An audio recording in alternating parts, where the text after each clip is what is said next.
అందరికీ నమస్తే. నేను మీ Gopi. Welcome back to our channel. ఈ రోజు మనతో వచ్చేసి high court advocate and political analyst Prashanth గారు ఉన్నారు. సార్ నమస్తే. సార్ నమస్తే గోపి. సార్, ఆంధ్రప్రదేశ్ లో రాజకీయాలు అయితే రసవత్తరంగా అయితే మారుతున్నాయి, మనం చూస్తున్నాం కూడా. అదే విధంగా జగన్ గారు అనంతపురంలో మేమంతా సభ అనే ఒక బస్సు యాత్ర అయితే చేపట్టారు. ఆ బస్సు యాత్రలో జగన్ మీద చెప్పులు అయితే విసిరేయడం అయితే జరిగింది. అసలు ఎందుకు అలా చెప్పులు విసిరేయడం జరిగింది సార్? ఇక్కడ అంటే ఇది మనకు అనాదిగా ఇప్పుడు ఇందిరాగాంధీ వారు కూడా ప్రచారం చేసేటప్పుడు ఎలాంటి సంఘటనలే జరిగింది. అయితే ఇప్పుడు ప్రతి రాజకీయ ప్రచార సభలలో ఇది కామన్ అయిపోయింది, కామన్ ఫినామినా. అయితే కోడిగుడ్లు విసరడము, చెప్పులు విసరడము. ఎందుకంటే దాంతో ఏమవుతుందంటే ఇప్పుడు ఎవరైతే సెన్సిటివ్ లీడర్ ఉంటారో ఇమ్మీడియట్ గా బోల్డ్ అయిపోతారు, వారికి కాన్ఫిడెన్స్ లెవెల్స్ తగ్గిపోతాయి, మాట్లాడదలుచుకుని చెప్పలేరు. ఇది ప్రతిపక్షాల వ్యూహంలో భాగమే అని చెప్పొచ్చు. ఎందుకంటే ఎట్లా అతని పొలిటికల్ లీడర్ ఒక ప్రచార సభలో ప్రజలకు ఏ విధంగా నేను చెప్పగలుగుతాను, ప్రజల్ని నా మాటలతో ఏ విధంగా ఆకర్షిస్తాను, ఒక ప్రిపేర్ అయి వస్తాడు. అవును, ఒక టీచరు, ఒక లెక్చరర్ క్లాస్కి వెళ్లే ముందు ఎట్లా ప్రిపేర్ అవుతారు, ప్రతి పొలిటీషియన్ ఒక రాజకీయ సభకు వచ్చే ముందు ప్రిపేర్ అయి వస్తారు. మరి అలాంటివి అతను ప్రజలకు చెప్పకుండా చేయడానికి చేసే ఈ చీప్ ట్రిక్స్ ఇలాంటివి జరుగుతూనే ఉంటాయి. అయితే ఎవరు అంత ఒక రాజకీయ నాయకుడు, ఆయన సీఎం క్యాండిడేట్, అతను చెప్తాను కొట్టడం అంటే అది ఎంత, దానికి ఎంత ప్రిపరేషన్ కావాలి, అది ఏ విధంగా ప్రజలు సమర్థిస్తారు, ఏ విధంగా మేధావులు సమర్థిస్తారు? అంటే ఆ వ్యతిరేక పార్టీ వాళ్ళు చేపించారా, లేకపోతే ప్రజల్లోనే తిరుగుబాటు వచ్చిందంట సార్? తిరుగుబాటు అనేది అంత సీన్ లేదనుకుంటా అక్కడ. ఎందుకంటే తప్పకుండా ఎవరినో ఒకరిని, ఒక ఉన్మాదిని ఉసిగొల్పడం అలాంటివి జరుగుతాయి. ఎవరికి అంతగా ఇప్పుడు మీరు చూడండి, ఇప్పుడు భారతదేశంలో 3వ స్థానంలో ఉన్నట్టున్నారు. నేను కూడా కొన్ని ప్రాంతాలు తిరుగుతూ నేను కూడా తెలుసుకున్నాను, మాట్లాడుతుంటే ఏమన్నారంటే లేదు, జగన్ చేసిన అభివృద్ధి జగన్ గెలిపిస్తుంది అంటారు. ఇప్పుడు రాష్ట్రంలో 3వ అత్యంత గొప్ప రాష్ట్రంగా అన్ని పథకాలు అమలు చేయడంలో, ప్రజలకు దగ్గర అవడంలో ఆయన విజయం సాధించడని రిపోర్ట్ వచ్చింది, సర్వే రిపోర్ట్ వచ్చింది. సరే, ఇప్పుడు కానీ చివరికి ప్రజల నాడు ఏ విధంగా ఉంటుంది, ప్రజలు ఏం కోరుకుంటారు అనేది unless until results are declare, అప్పటి వరకు మనం ఏం చెప్పాలి. అయితే ఇవన్నీ దీంతో నేను సానుభూతి పెరుగుతుందని నేను అనుకుంటున్నాను. అంటే ఒకప్పుడు చిరంజీవి గారి మీద కూడా ఒక ఏరియాలో గుడ్లు విసిరేయడం అయితే జరిగింది. ఇప్పుడు మరలా ఆ జగన్ గారి మీద చెప్పులు విసిరేయడం అయితే జరిగింది. దీన్ని ఎలా భావిస్తారు మీరు? నేను అదే అంటున్నాను, ఇప్పుడు ఆ రాజకీయ నాయకులు అన్ని త్యాగాలకు సిద్ధమవుతారండి. ఇప్పుడు ఈ గుడ్లు విసిరేయడము, ఈ చెప్పులతోని వాళ్ళ మీద దాడి చేయడము, they don't bother about that. ఎందుకంటే ప్రజల మధ్యలోకి వెళ్తారు, ప్రజల మధ్యలోకి వెళ్ళడం అనేది చాలా ఒక డేరింగ్ స్టెప్. ఇది ఇప్పుడు జగన్ గారి ప్రచార పర్వం స్టార్ట్ అయింది, ఆల్మోస్ట్ ఒక 50% కంప్లీట్ అయిపోయింది. మరి ఆయనకి ఏ విధంగా అతన్ని నిరుత్సాహపరచాలి, ఏ విధంగా చేయాలి, అతన్ని డిస్టర్బ్ ఎట్లా చేయాలనే ఒక ప్రతిపక్షాల వ్యూహంలో భాగంగా ఈరోజు ఏదో ఒక కార్యకర్తను ఉసిగొల్పి అలా చేయడం జరిగింది. తెలుసు, ఇప్పుడు కొన్ని మనకు రాజకీయ అంశాలను తీసుకుంటే విత్ పొలిటికల్ ఇంట్రెస్ట్తోనే చాలా దారుణమైన విషయాలు జరుగుతాయి. మీకు తెలుసు, ఇప్పుడు ఒక రాష్ట్రానికి సంబంధించిన అంశాల మీద యూత్ని రెచ్చగొడితే వాళ్ళు ఏం చేస్తారు, ఆత్మ బలిదానాలకు పాల్పడుతారు.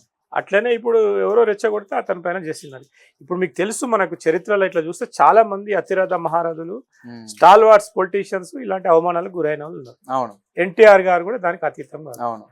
ఇక్కడ మన హైదరాబాద్ లోనే ఇక్కడ జరిగిన విషయం అది. ఎక్కడ జరిగింది? ఎన్టీఆర్ మీద చెప్పులు విసిరేశారు, సెకండ్ టైం మళ్ళీ సీఎం బాబు. ఇక్కడ మనకు ఏం హోటల్ అది, ఇక్కడ దగ్గర హైదరాబాద్ లో ఉంది. ఇప్పుడు ఇది మ్యారియట్ హోటల్ అయింది. ఆ హోటల్ ముందు జరిగిన విషయం అది. ఎన్టీఆర్ గారు మరి దాన్ని ఆ విధంగా తీసుకొని మరి అతను ముందుకెళ్ళడం జరిగింది. ఇలాంటి ప్రతి రాజకీయ నాయకుడికి కొన్ని అవమానాలు జరగక తప్పదు. ఎన్నికల ముందు మరి అట్లా అంటే రేవంత్ రెడ్డి గారిని జైలుకే పంపించారు, జైలుకి పోయి వచ్చాడు. మరి ఏమాత్రం అతను ఒక చీకటి గదిలో బంధించబడ్డాడు రేవంత్ రెడ్డి గారు. అంటే ఇంకా వాళ్ళకు ఇంకా కసి పెంచుతుంది.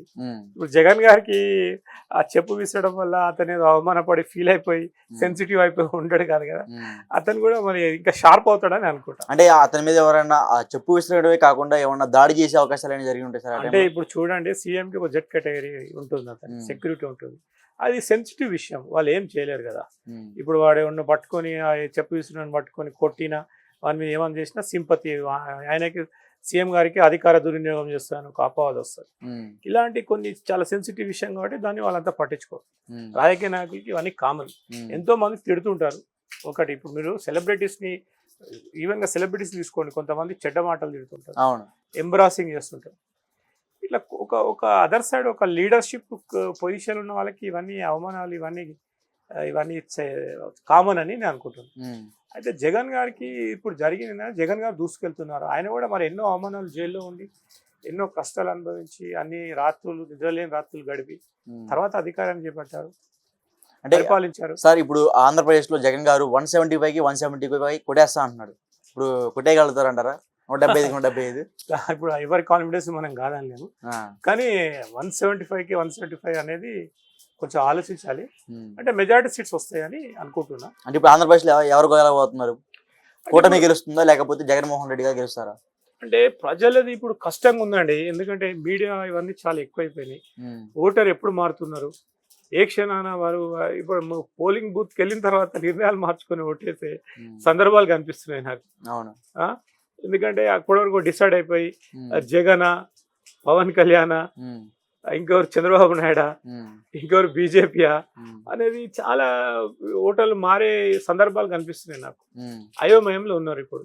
ఎందుకంటే ఇప్పుడు ప్రతి రాజకీయ పార్టీలో ఇంకో ప్రతిపక్షాల వాళ్ళు జాయిన్ కావడం, జంప్ జిలానీలు వేరే పార్టీ ఆ పార్టీ షిఫ్ట్ కావడం, ఇట్లా ఓటర్లు కన్ఫ్యూజ్ అవుతున్నారు. అయితే ఇప్పుడు very tug of war between all the parties.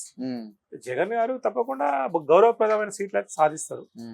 అంటే టీడీపీ వాళ్ళు ఏమంటున్నారంటే వై నాట్ పులివెందుల అంటున్నారు. అంటే జగన్ గారిని కూడా ఓడించేంత కూటమి ఏర్పడుతుంది అక్కడ పులివెందుల్లో కూడా. దానికి మీరేమంటారు? అంటే ఇప్పుడు అది అవన్నీ ప్రతి చిన్న ఎలక్షన్స్ లో, ఒక కాలేజ్ ఎలక్షన్ లా, ఈవెన్ ఇప్పుడు మేము అడ్వకేట్స్ మాకు నేను రీసెంట్ గా హైకోర్టు ఎలక్షన్స్ జరిగినాయి, దాంట్లో కూడా ఇలాంటి ఉత్కంఠభరితమైన వ్యూహాలు ఉంటాయి. లాస్ట్ 2 rounds లో రిజల్ట్ చేంజ్ అయిపోయింది. లాస్ట్ 1 round లో tug of war, equal votes వచ్చినాయి. 1 vote leading, 2 votes leading, within 5 votes leading. అట్లనే ఇప్పుడు కూడా ఇప్పుడు ఎన్నికలు ఏంది, whoever gets the majority seats, majority votes will be declared as elected one. అట్లనే జరుగుతుంది ఇప్పుడు. అంటే ఇప్పుడు జగన్ గారిని ఓడిస్తారంటారా పులివెందుల్లో? జగన్ గారిని ఓడిస్తారా అంటే ఇప్పుడు చెప్పలేదు అక్కడ, ఎందుకంటే ప్రజలు అన్ని ఆలోచిస్తారు లోతుగా. ఇప్పుడు మీడియా వచ్చింది, ప్రతి విషయము వాళ్ళ దృష్టికి పోతుంది, వాళ్ళు కూడా ఆలోచిస్తారు.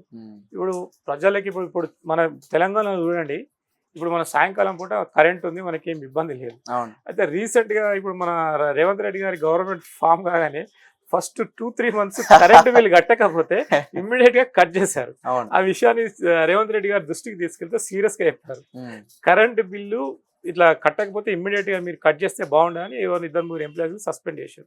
ఇప్పుడు కొంచెం ఎవరైతే టైంకి కట్టలేదో వాళ్ళకి కొంచెం ఊరట జరుగుతుంది. ఇప్పుడు తెలంగాణలో ప్రాబ్లం ఏం లేదు. అట్లనే జగన్ గారు ఇచ్చిన ప్రజా పథకాలు, వారు ఇచ్చిన ప్రజలకి ఇచ్చిన సహాయాలు ఉంటే కంపల్సరీ ప్రజలు గుర్తుపెట్టు. ఇప్పుడు జగన్ గారిని ఇట్లా ఆయనను అవమానపరిచారంటే అక్కడ అది ఓపెన్ కోర్ట్ అండి, ఏది బహిరంగ సభ అది. దాంట్లోనే న్యాయ నిర్ణేతలు ఉంటారు, ప్రజలు ఉంటారు, ప్రజలలో కూడా ఒక అడ్వకేట్స్ ఉంటారు, జడ్జెస్ ఉంటారు, న్యాయ నిర్ణేతలు ఉంటారు. ఆయనకి ఏ విధంగా జరిగింది ఏంటని అనలైజ్ చేస్తారు. ఫైనల్ గా ఆ జగన్ గారు పులివెందుల్లో కూటమిలో భాగంగా కూటమికి ధీటుగా ఎన్ని సీట్లు గెలవబోతున్నారు అంటారు? అతనికి తప్పకుండా it's very tough election between all the political parties at Andhra Pradesh. ఎందుకంటే అక్కడ మనం చెప్పలేము ఇప్పుడు